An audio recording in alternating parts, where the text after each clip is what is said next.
words becoming flowers. Colors have vibration and energy. I am Anne Elser.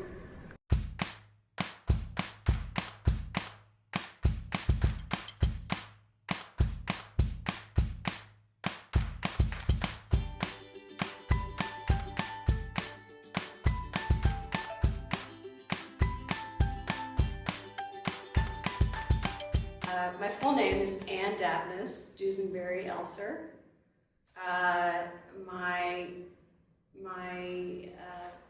My first name is Anne-Davnes. It's hyphenated. Davnes is Norwegian. My middle name Dusenberry is German, and my last name Elser is German. I have one son who is 15. I have a graduate degree in a fine art degree in painting and a master's degree in graphic design. And I've been teaching all my life and started teaching professionally when I graduated in '97 from graphic design school. And I was a graphic designer for 7 years, working for a small firm here in Atlanta. I grew up here in Atlanta. And then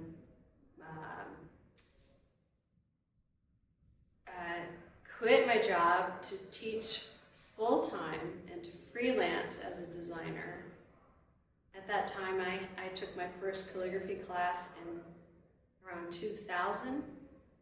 And when I did that, all of my training as a painter and as a designer fell into one category, under one umbrella, and that umbrella was calligraphy. So from then on, everything was calligraphy. So I just started teaching more and more and more, and I got more clients. And now I've got more students than I have clients. So it's the student relationship that I cherish more than the work itself. Although the work itself I love.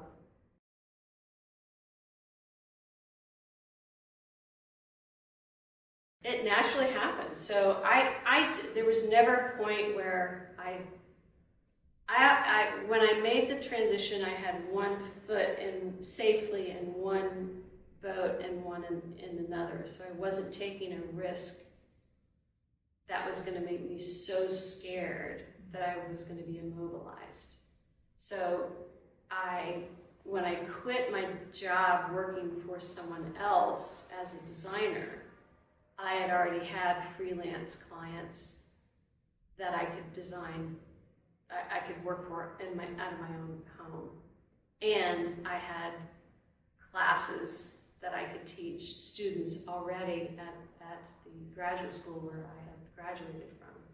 So I was completely independent at that point. So I worked really hard, and I was so happy. It was the first time I was truly, truly independent and able to make the money that I had wanted to make, but be independent. It was just wonderful.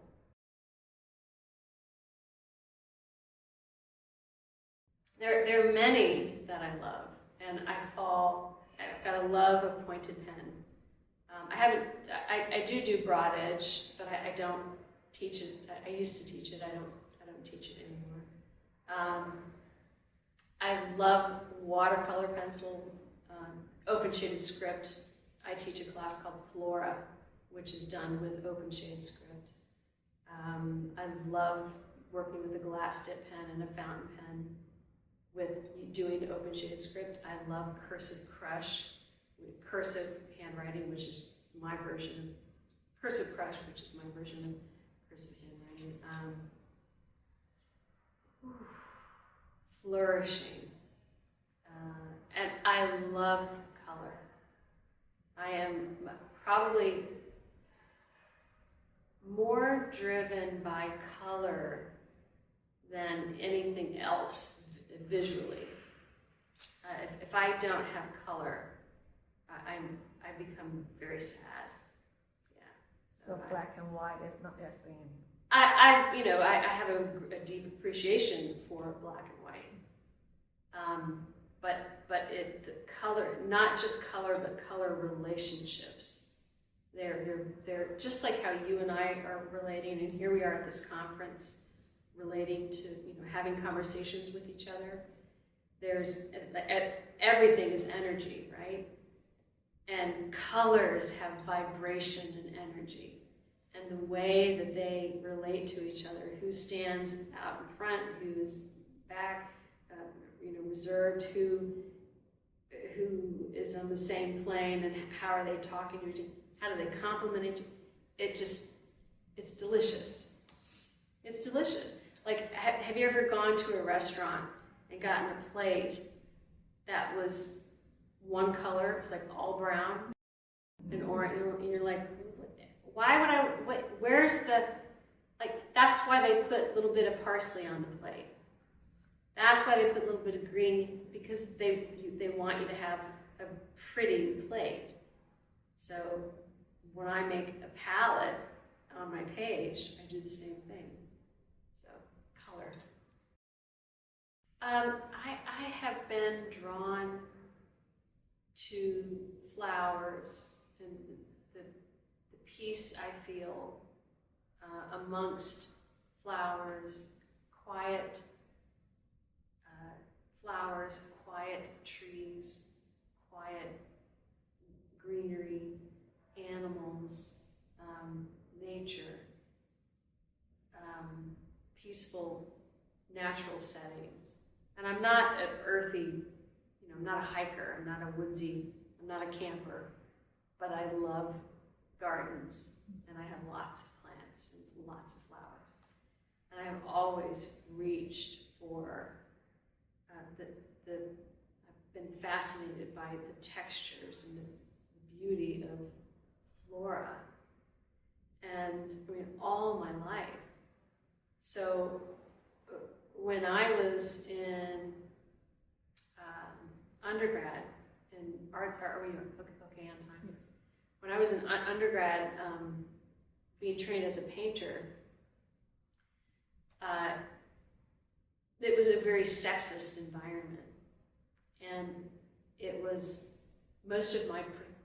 all of my professors were male, and it was not okay for a young female painter, art student, to talk about femininity. It was considered cliche. And this was typical back then. This was not that long ago. So I couldn't paint. I would be made fun of for painting flowers. Guys could paint flowers. You know what I'm saying? Mm-hmm. So there was part of me, when I was being trained to learn all this stuff, there was part of me that kind of muffled that my feminine voice, not realizing that femininity was actually quite powerful. And it is. Femininity is there's nothing more powerful. Masculinity is powerful too. But femininity, oh my God, we give life. We sustain life. So, and that's what flowers do, right? Yeah. So, I'll never forget it. I took my first flourishing class from Heather Held 15 years ago, and 13 years ago. And in her soft, lyric, gentle, feminine voice and her beautiful work, she led us through, cartouches and flourishing and pearly, soft shadows and pastels and turning leaves and petals, and I could hardly keep from crying. I felt like she had just sort of tugged out of me this part of me that I had kept inside, that I was ashamed of, and I felt so good after that. I was like, okay, I need to let this out. It is okay for me to let this out. So I take that piece, I say, thank you so much, Heather. And I go home and I start incorporating these feminine aspects in my lettering. So the flowers started to mesh with the letter form. So it wasn't just words and flowers. Now it has become words becoming flowers.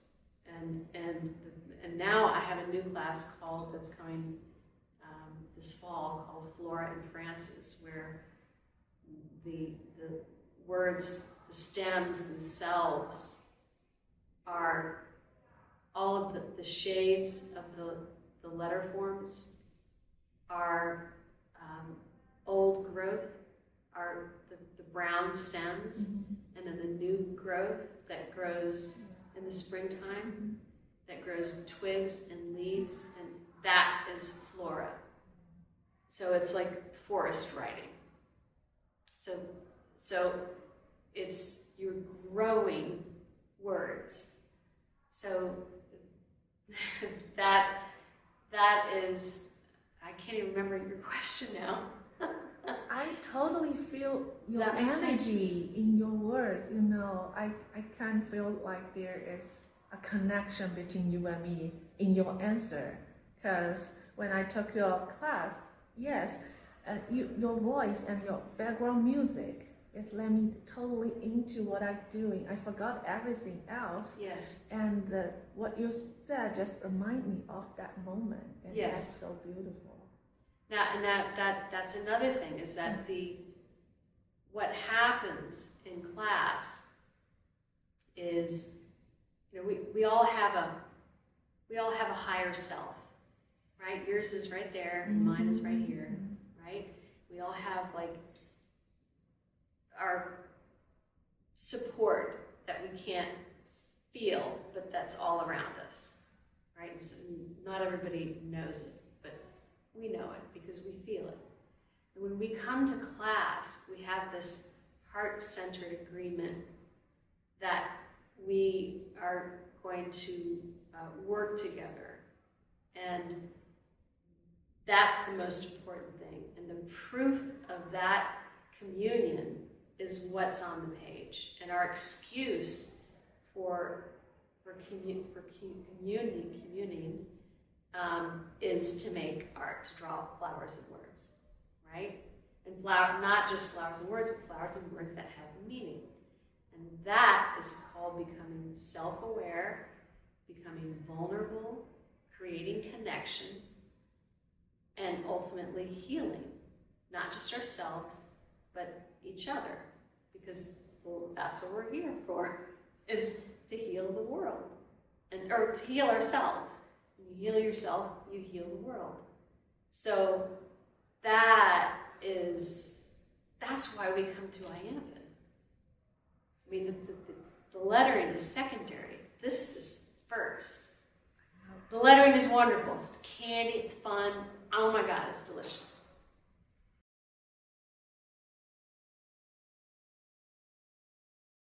Chin was talking about that today. I took her class today. They were like, why are you nervous? She was, you know, working out the details of a piece. And she goes, okay, I was thinking about this and that, but I don't like this piece, and I think I'm going to do a second one. And they're like, it's amazing. Why would you? And she said, this is creativity. It's you staying on the page and working through your doubts and not stopping until you feel like you're in a good place. Don't give up. My challenge, and it will always be my challenge, is to not stop when it's hard, or when I'm scared, when I'm intimidated, or when I'm frustrated.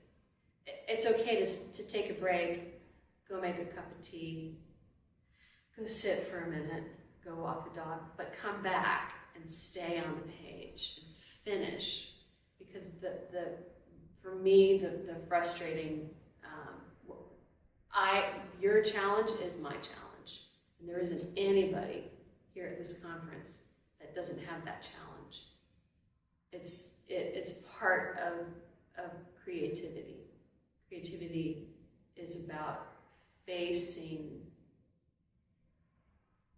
Creativity is not just drawing a pretty picture or creating something. It is being creative about solving, working through a problem.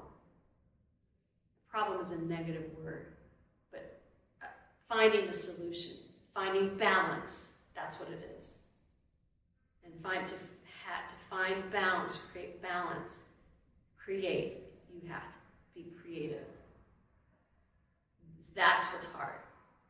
And so being patient when it doesn't feel, when it's hard, when it doesn't feel so right. So like every time you make a mark on the page and now it's not balanced, you're like, I wish I could undo it. It was fine before I did that.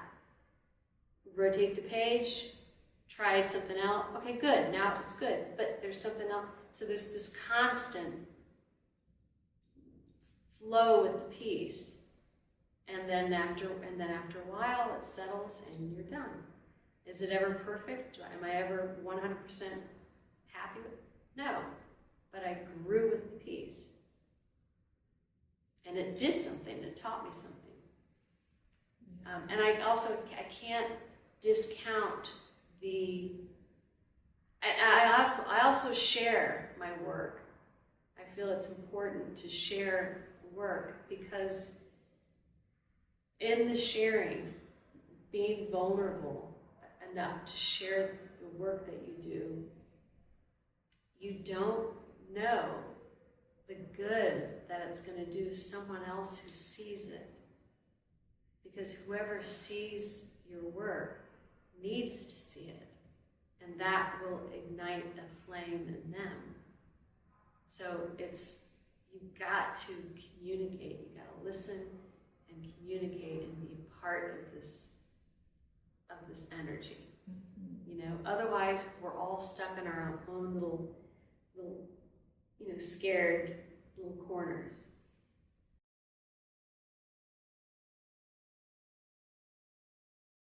And it's not weak. It's an act of self-preservation.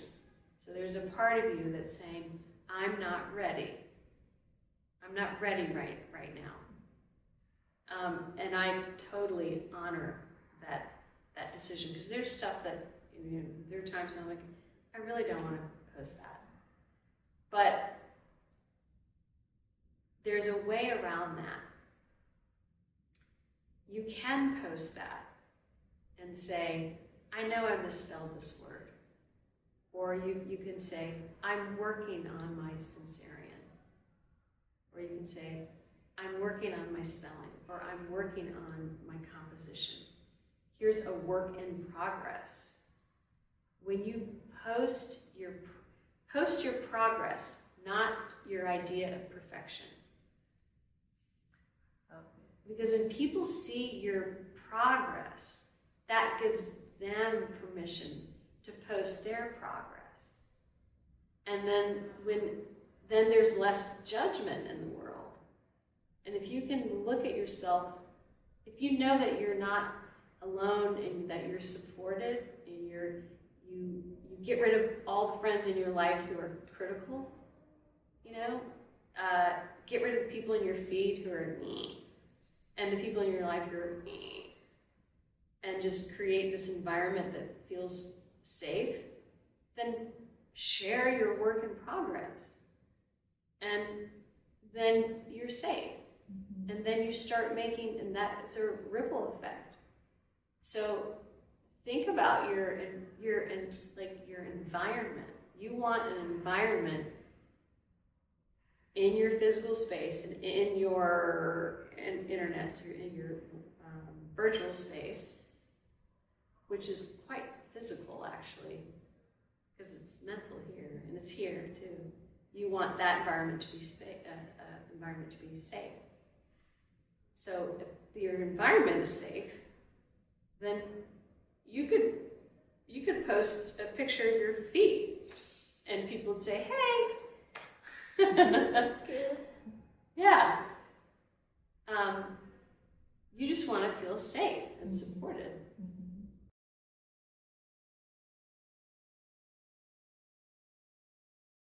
This is supposed to be fun, right? So we all look at work that we wish we could do, and the people, that work, when you go into the archive room and you see all this beautiful work, that beautiful work has hours and hours and hours and years and years and years and years of study underneath it.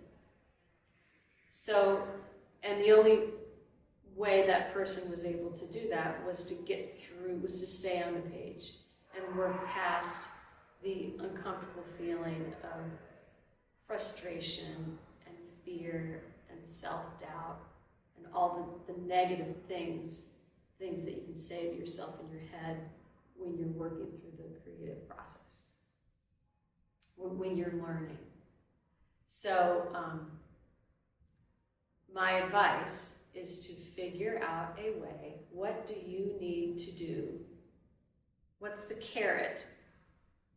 Your own personal carrot that is going to help you stay on the page. Do you need music? I listen to music that makes me feel comfortable and safe. Do I need to take more breaks? Yes. Do I need to schedule my time? Yes. Those are things that work for me. So you just have to figure out what do I need to do to stay on the page? Time. Yeah.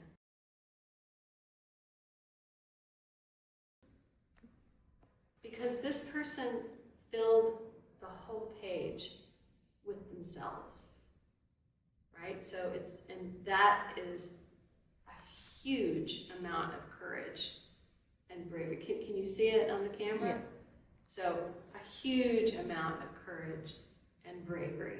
They didn't use a fancy tool. I can tell that they were a little bit, that they're new in their journey, which thrills me to death. I know that they stayed on the page. They have hearts all over the page.